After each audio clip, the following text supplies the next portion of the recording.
সুপ্রিয় দর্শক, আমি আপনাদের মাঝে আবারও একটি লাইভ নিয়ে উপস্থিত হলাম। আপনারা অবশ্যই আমার এই ভিডিওগুলো দেখবেন যে আমি কি বলি। আমার ভাবতেই অবাক লাগে, যদি কোনো জায়গায় কোনো বড় কোনো কর্মকর্তা চাকরি করে, কিছু কিছু কর্মকর্তা চাকরি করে, এদের কোনো কোনো বিষয় পর্যবেক্ষণ করলে পারে অনেক কিছু উঠে আসে। এখন আমাকে জিজ্ঞাসাবাদ করতে পারে আপনার কাছে কি উঠে আসে। দেখুন, আমি অনেক দিন ভরে আমার মনে হয় 2010-12 সাল থেকে আমি এই গণমাধ্যম কর্মীদের সাথে ঘোরাফেরা করি, এই সাংবাদিকদের সাথে ঘোরাফেরা করি। আমি অনেকেই বলে সাংবাদিকরা নাকি ধান্দাবাজ, চাঁদাবাজ। যারা বলে তারা শয়তান, তারাই মূলত ধান্দাবাজ, চাঁদাবাজ। গণমাধ্যম কর্মীরা সব সময় ভালো, এরা কখনো মানুষকে বিভ্রান্তি করে না, এরা কখনো মানুষকে খারাপ পরামর্শ দেয় না, কাউকে বিপদে ফেলায় না। আপনি ঘটনা ঘটাইবেন আর সংবাদকর্মীরা ওখানে যাইয়া উপস্থিত হয়ে ক্যামেরাটা ধরলে পারেই মনে হবে যে এটা আমার শত্রু এসেছে। আপনি ঘটনা ঘটানোর সময় মনে আসিল না? কিছু কিছু লোক আছে, দেখা যায়, আমি দেখতে পারছি এবং বুঝতে পারতেছি যে আমার পিছনে গণমাধ্যম কর্মীদের সাথে আমি ঘোরাফেরা করি, এটা নাকি আমার অপরাধ।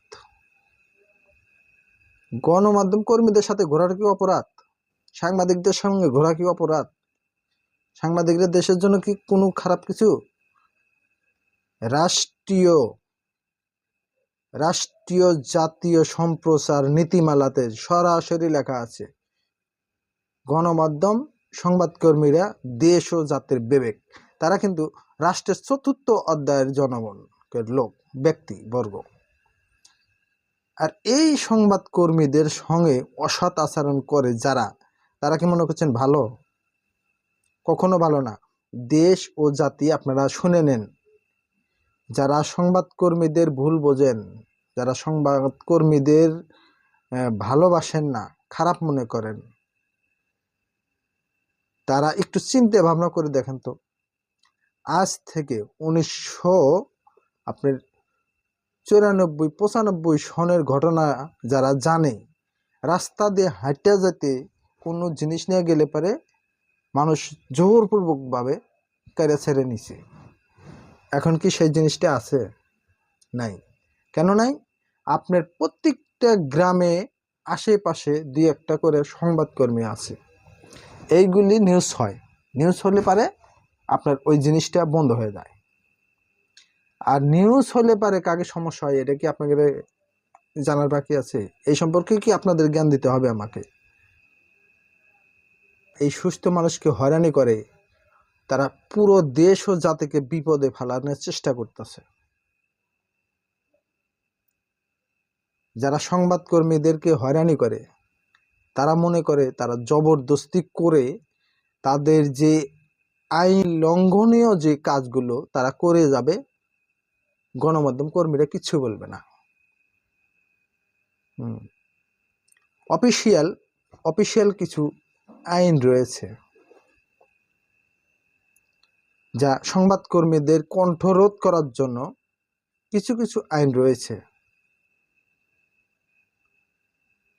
এই আইনগুলো কিন্তু কিছু কিছু বিষয় আছে, এগুলো পর্যবেক্ষণ করলে দেখা যায় জোর জবরদস্তি, ঘুষ, এইগুলো যেন সংবাদকর্মীরা ভিডিও ধারণ করতে না পারে, যার কারণে সংবাদকর্মীদের উপর এত হয়রানি এবং এত হামলা, এত মামলা করার আক্রোশ নিয়ে ঘুরে বেড়ায়। সাংবাদিক ভাইদেরকে আমি বলবো, ভিতরে মনোবল শক্তি রাখতে হয়।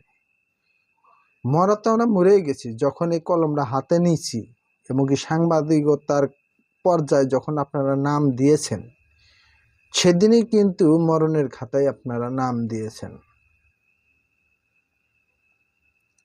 তো কাজেই আমি বলবো সাংবাদিকতা এই পেশাটা খুব ভালো এবং কি খুব শিক্ষণীয়, এবং কি রাষ্ট্রীয় আইন কানুন সম্পর্কে সাংবাদিকরা ভালো কিছু অভিজ্ঞতা অর্জন করে থাকে।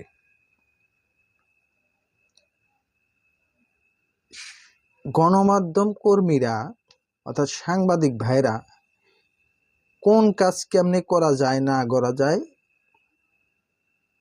সেটা কিন্তু সূক্ষ্মভাবে ওনারা পরিচালনা করেন। একটা গ্রামের একটা ফ্যামিলিতে, আমি একটা কথা বলি, একটা ফ্যামিলির মেম্বারকেরা, একটা ফ্যামিলির মেম্বার হচ্ছে একটা বাবা। একটা ফ্যামিলির ভিতরে যদি কোনো গন্ডগোল হয় তখন বাবা এই জিনিসটা সলভ করতে পারে।